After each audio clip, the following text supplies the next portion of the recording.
प्यारे साथियों, आप सभी का स्वागत करता हूं अपने एमआरएस स्टडी परिवार में। तो डियर, जैसा कि आपको पता है कि बीटेक 4 सेमेस्टर सिविल इंजीनियरिंग का क्लास हम ले रहे थे और इसमें जो है हम यूनिट नंबर 4 जो है डिस्कस कर रहे थे।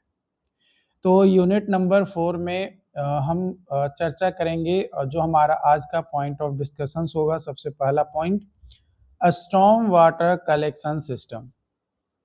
Storm water collection system. इससे पहले के वीडियोस में हमने देखा कि वेस्ट वाटर कलेक्शन सिस्टम के बारे में। अब हम बात करेंगे स्टॉर्म वाटर, यानी जो बारिश का पानी है उसको कैसे कलेक्ट करेंगे, उसका कलेक्ट करने का मेरा उद्देश्य क्या है और उससे हमें क्या फ़ायदा मिलेगा, उसके बारे में। देखो, स्टॉर्म वाटर कलेक्शन सिस्टम जो है एक तरीके का नेटवर्क होता है ऑफ गटर्स, पाइप्स, ड्रेन्स और अदर ड्रेनेज स्ट्रक्चर जो डिज़ाइन किया जाता है to collect safely carry rain water from roof, road, pavement और open area suitable outlet, recharge pit और स्टॉर्म वाटर ड्रेन। तो ये जो स्टॉर्म वाटर कलेक्शन सिस्टम है एक तरीके का नेटवर्क होता है, काफ़ी ज़्यादा कंपोनेंट्स इसमें यूज होते हैं और उससे हम पानी को कलेक्ट करते हैं। और कलेक्ट करने से हमें बेनिफिट क्या मिलता है कि जो ग्राउंड है उसका रिचार्ज होता है।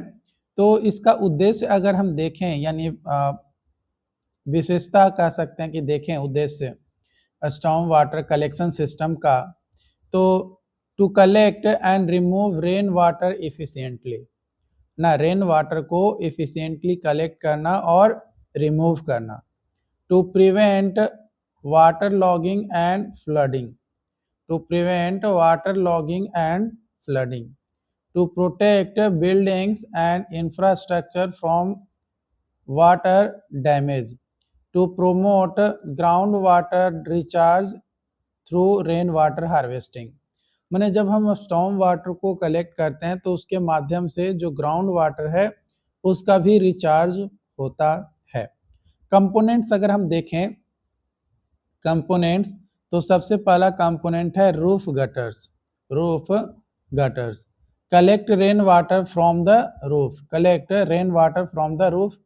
दूसरा डाउन पाइप्स और rain water pipes, down pipes और रेन वाटर पाइप्स जो कैरी करता है वाटर को from gutters to ground level. Surface drainage ये कलेक्ट करता है रन ऑफ को फ्रॉम रोड, पेवमेंट और ओपन स्पेसेस। कैच बेसिन ये ट्रैप डेब्रिस होता है और अलाउ करता है रेन वाटर को to enter drainage system. Storm water drains ये कन्वे करता है कलेक्टेड रेन वाटर को टू नेचुरल वाटर बॉडीज और ड्रेनेज सिस्टम। रिचार्ज पिट और सोक पिट्स ये अलाउ करता है रेन वाटर को to percolate into ground for ground water recharge, है ना। ग्राउंड वाटर रिचार्ज के लिए रेन वाटर को परकोलेट करने को लिए अलाउ करता है, तो वो रिचार्ज पिट और सोक पिट होता है। डिज़ाइन जब हम करते हैं तो किन बातों को ध्यान रखना होता है, तो जब हम डिज़ाइन करते हैं तो हमें ध्यान रखना होता है adequate drainage capacity to handle peak rainfall, है ना। मैंने पीक रेनफॉल के टाइम में ड्रेन कैपेसिटी जो है हमारा सह सके, इस तरीके से हम ड्रेन कैपेसिटी जो है प्रोवाइड करेंगे। दूसरा, मेंटेन करेंगे proper slope for a smooth gravity flow, है ना। मेंटेन करेंगे a proper slope for a smooth gravity flow. Incorporate rain water harvesting wherever possible, है ना। इनकॉर्पोरेट करेंगे रेन वाटर हार्वेस्टिंग को वेयर एवर पॉसिबल। उसके बाद इंश्योर करेंगे फ्लड प्रिवेंशन को थ्रू एफिशिएंट ड्रेनेज, है ना। इंश्योर करेंगे फ्लड प्रिवेंशन को थ्रू एफिशिएंट drainage. Keep a storm water drains separate from wastewater drain, है ना. Keep a storm water drain separate from wastewater drain. Provide करेंगे grating and debris traps to prevent blockage. Blockage ना हो उसको से prevent करने के लिए ग्रेटिंग एंड डेब्रिस ट्रैप जो हम लगाएंगे. उसके बाद design for easy inspection and maintenance, और इस तरीके से हम डिजाइन करेंगे ताकि इंस्पेक्शंस करना और मेंटेनेंस करना आसान हो. इसके अलावा यूज करेंगे ड्यूरेबल और कोरोजन रेजिस्टेंट मटेरियल, है ना. यूज करेंगे हम durable and corrosion resistant material, है ना. Corrosion resistant material. Advantages, prevent करेंगे water logging and urban flooding, है ना. प्रिवेंट करेंगे water logging and urban flooding.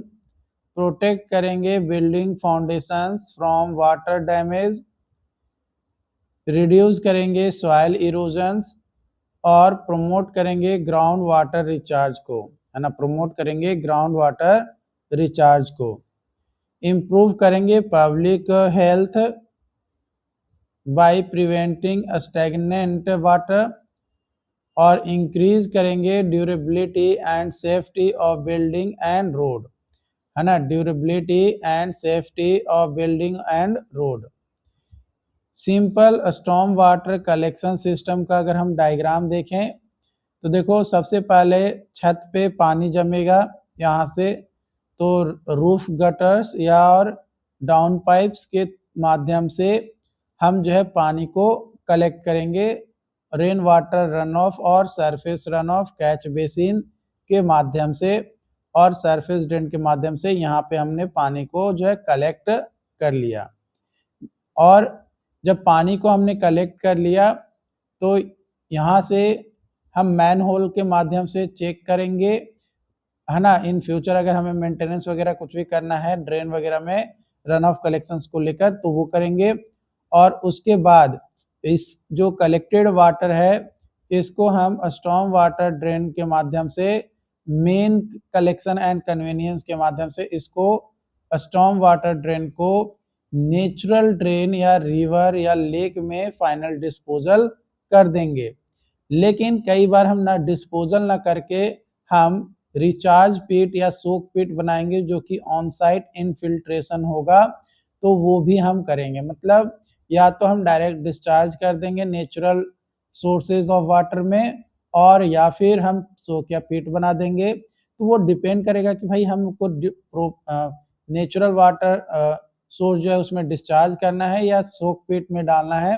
ये हमारा कितना पानी कलेक्ट हुआ है उसके माध्यम से हम उसके हिसाब से हम यहाँ पे जो है चीजों को दर्शाएंगे या चीजों को मेंटेन करेंगे. अगला पॉइंट है पंप. पंप जो है एक मैकेनिकल डिवाइस है. पंप जो है एक मैकेनिकल डिवाइस है used to lift and transport water from lower level such as an underground tank, borewell, well to a higher level such as a overhead tank by converting mechanical energy into hydraulic energy. Function: lift water from underground tanks and wells, supply water to overhead tanks, maintain adequate water pressure in buildings, provide water for domestic, commercial, industrial and fire fighting purposes.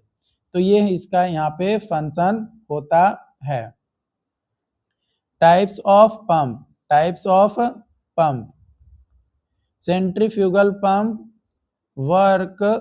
works by using a rotating impeller to move water, suitable for lifting water from underground tanks, commonly used in residential and commercial buildings. Simple construction and easy maintenance, simple construction and easy maintenance, तो ये हमारा होगा। उसके बाद है submersible pump, submersible pump installed completely under water in borewell और sump, pushes water to the surface efficiently, pushes water to the surface efficiently,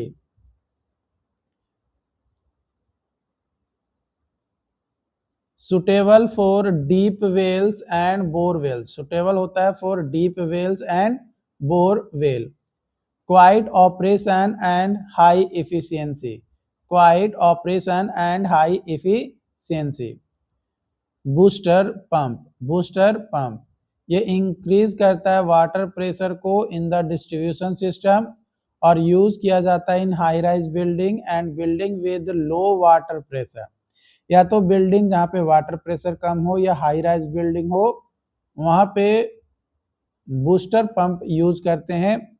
ये ensure करता है कंटिन्यूअस और यूनिफॉर्म वाटर सप्लाई को, ये इंश्योर करता है कंटिन्यूअस और यूनिफॉर्म वाटर सप्लाई को।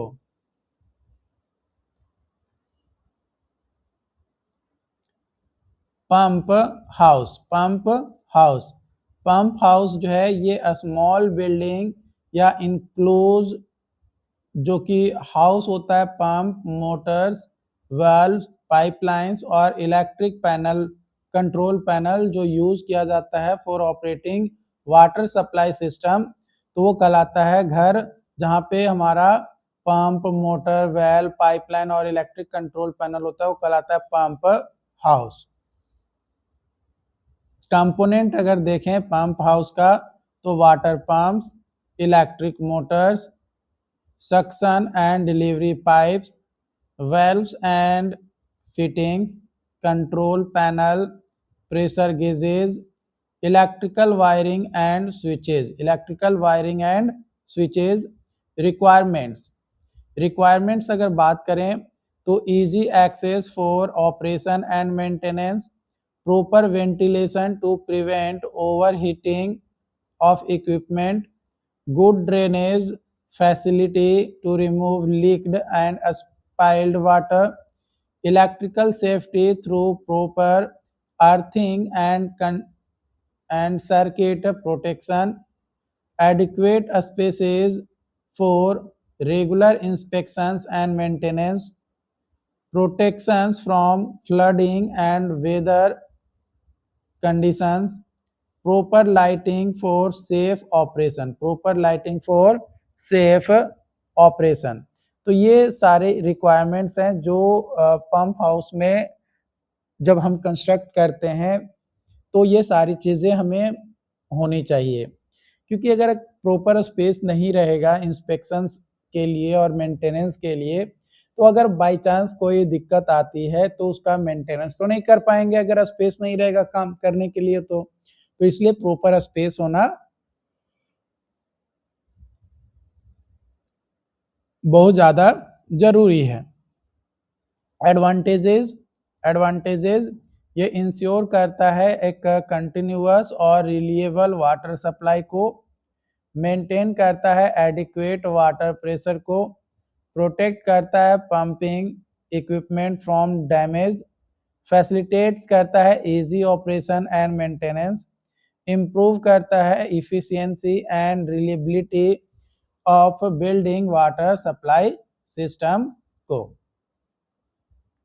तो ये सिंपल पंपिंग सिस्टम का डायग्राम है ना। ये आपका वाटर सोर्स है जो कि म्युनिसिपल सप्लाई या बोरवेल होगा, है ना। ये यहाँ पे म्युनिसिपल वाटर सप्लाई हो गया और ये बोरवेल हो गया।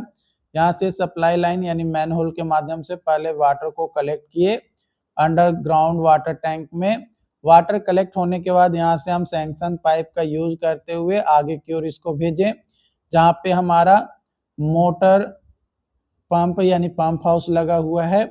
अब ये जो पानी अंडरग्राउंड वाटर है यहाँ से ये लिया, अब ये जो है ये पानी जो है हमारा डिलीवरी वाल्व के माध्यम से ये डिलीवर किया कहाँ पे, तो ओवरहेड टैंक है ना ओवरहेड वाटर टैंक तक ये किया। उसके बाद यहाँ से ग्रेविटी माध्यम से है ना डिस्ट्रीब्यूशन पाइप के माध्यम से ग्रेविटी को देखते हुए ये पानी जो है डिस्ट्रीब्यूट हम कर दिए, डिस्ट्रीब्यूशन जहाँ जहाँ करना था जैसे टैप में, बेसिन में, शॉवर में या टॉयलेट्स में उसको। तो ये बिल्डिंग फिक्सचर्स कहाँ कहाँ पे हमारा अवेलेबल है, किस जगह पे भेजना है पानी, उस जगह पे जो है हम यहाँ पे क्या कर दिए, भेज दिए। सॉलिड वेस्ट है ना, solid waste collection and disposal, solid waste collection and disposal. Types of solid waste, types of solid waste. पहला वेट वेस्ट जो कि बायोडिग्रेडेबल वेस्ट है। वेट वेस्ट जो है कंसिस्ट करता है organic materials that decompose naturally, that decompose naturally. Example kitchen waste, vegetable waste, food waste और garbage waste. उसके बाद आता है ड्राई वेस्ट जो कि नॉन बायोडिग्रेडेबल या रिसाइकेबल वेस्ट होता है। जो ड्राई वेस्ट है ये इंक्लूड करता है मटेरियल जो रिसाइकल किया जा सकता है या फिर रीयूज किया जा सकता है। एग्जाम्पल के तौर पे प्लास्टिक, पेपर, ग्लास, मेटल और कार्डबोर्ड। वेस्ट सेग्रीगेशन, जब हम वेस्ट को उसके सोर्सेज से अलग करते हैं तो ये 3 तरीके से अलग होता है। वेट वेस्ट माने भीगा हुआ, ड्राई वेस्ट यानी सूखा हुआ और हजार्डस वेस्ट अगर अवेलेबल है तब। तो अगर प्रॉपर सेग्रीगेशन करेंगे तो इससे जो वेस्ट मैनेजमेंट है और एनवायरमेंटल प्रोटेक्शन जो है वो इफिशिएंट होगा, मतलब अच्छा होगा। तो उसके लिए सबसे पहले हमें पता होना चाहिए कि वेस्ट जो है कलेक्ट कैसे कर रहे हैं। तो वेस्ट जो है कलेक्ट करेंगे डेली बेसिस पे, जो भी हमारा एरिया है वहाँ से सेपरेट करेंगे, बिन्स रखेंगे, मतलब अलग अलग जो है बिन्स रखेंगे, डब्बा रखेंगे जिसमें हम वेस्ट को रखेंगे कि एक में जो है ड्राई रखना है और एक में भीगा हुआ रखना है। उसके बाद जो बिन्स है उसको कवर कर देंगे ताकि फॉल ऑर्डर और पेस्ट इंस्पेक्शंस जो है हमारा ना हो। उसके बाद कलेक्ट करेंगे वेस्ट को should be transported safely to treatment and disposal facilities. जहाँ पे डिस्पोजल फैसिलिटीज हैं या ट्रीटमेंट का फैसिलिटी हमें प्रोवाइड किया जा रहा है वहाँ तक ट्रांसपोर्ट के माध्यम से जो कलेक्टेड वेस्ट था उसको हम लेकर जाएंगे। उसके बाद वेस्ट को जो हम डिस्पोज करेंगे, तो जो वेस्ट को डिस्पोज करेंगे उसमें वेट को डिस्पोज करने के लिए जनरली हम कंपोस्टिंग या बायोगैस प्रोडक्शन होता है। ड्राई वेस्ट में रिसाइकलिंग या रीयूज हो सकता है। हजार्डस वेस्ट जो कि सेफ ट्रीटमेंट होता है एंड डिस्पोजल किया जाता है एज पर रेगुलेशन। और नॉन रिसाइकेबल वेस्ट को डिस्पोज करते हैं इन सैनिटरी लैंड फिलिंग के माध्यम से। तो ये वेस्ट डिस्पोजल मेथड्स के बारे में हमने जो है आपको यहाँ पे बता दिया। एडवांटेज अगर हम देखें तो easy recycling, reduced landfill waste, better sanitation and hygiene, reduced environmental pollution, improved public health, efficient waste management, conservation of natural resources, conservation of natural resources. Worming composting, worming composting, worming composting जो है ये process है biodegradable waste को convert करना into nutrient rich organic manure को using earthworm, using earthworm. Material used, material used kitchen waste, garden waste, earthworms, moist soil. Process अगर हम देखें तो सबसे पहले बायोडिग्रेडेबल वेस्ट को कलेक्ट करते हैं, फिर प्लेस करते हैं वेस्ट को इन कंपोस्ट पीट और वर्मी बीन। उसके बाद मॉइस्ड सॉइल और अर्थवर्म को ऐड करते हैं, फिर प्रॉपर मॉइस्चर और एरेशंस को मेंटेन करते हैं और फ्यू वीक के बाद माने कुछ सप्ताह के बाद वेस्ट जो है कन्वर्ट हो जाता है वर्मी कंपोस्ट में, जो कि ऑर्गेनिक मैन्योर होता है। यानी एक तरीके से ऑर्गेनिक खाद के तौर पे ये आपका बनकर तैयार हो जाता है।